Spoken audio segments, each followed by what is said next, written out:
Our next contestant number 5, Sarah Kwok Jing Han.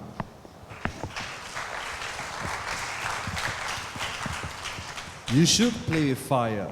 You should play with fire, Sarah Kwok Jing Han. When I was about 5 years old, I decided that I wanted to be adventurous and brave. And my parents decided that the best way to do so was to let me play with fire.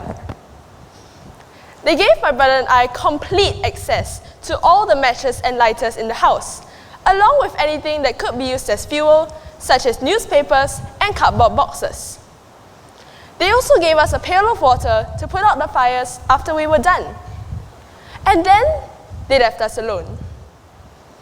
I won't go into details, but let's just say that if you go back to my old home, you'll see some scorch marks on the walls, and the gutter has a few black markings that even a power washer could never wash away.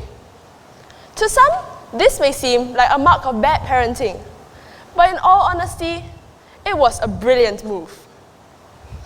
At this point, most of you will be wondering, how is letting a 5-year-old and a 7-year-old play with fire, unsupervised, ever a good idea? But think about it.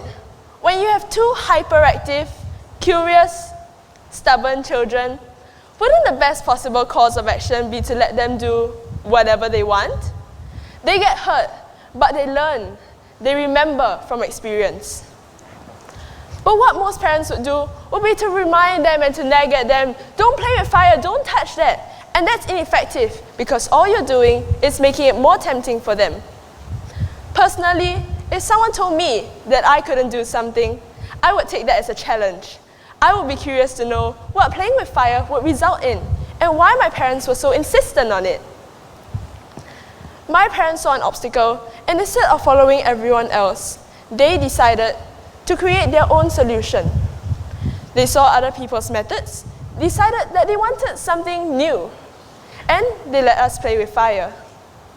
It's quite like hurdles, except that instead of jumping over the hurdles in that boring and normal way, they decided to burn the entire hurdle down.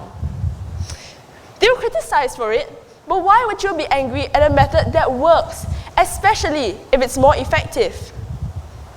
And that's the thing most people don't understand, that following a traditional method may not always be the best possible course of action.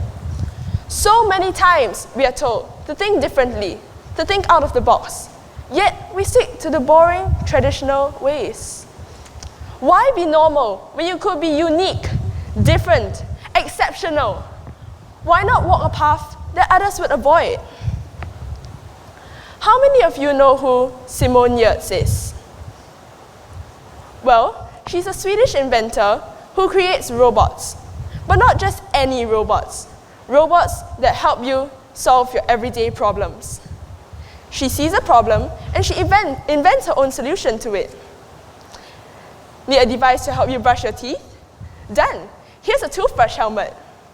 Though the toothbrush helmet doesn't work exactly the way you think it would, why is it that she keeps using these odd machines to solve her everyday problems? Well, the rationale is that there is no one answer to a problem. And though you could always just brush your teeth in that boring and normal way, you could also use the toothbrush helmet, which would help you brush your teeth. Any method that works and achieves the desired end result is a solution, after all. If I had to summarize everything quickly, I would say, think differently. There's no perfect answer to a problem, but that does not mean there's only one answer. So, be unconventional, be unique. Finally, most importantly, please remember to play with fire, because sometimes to achieve a better result means taking risks that others would avoid. Thank you.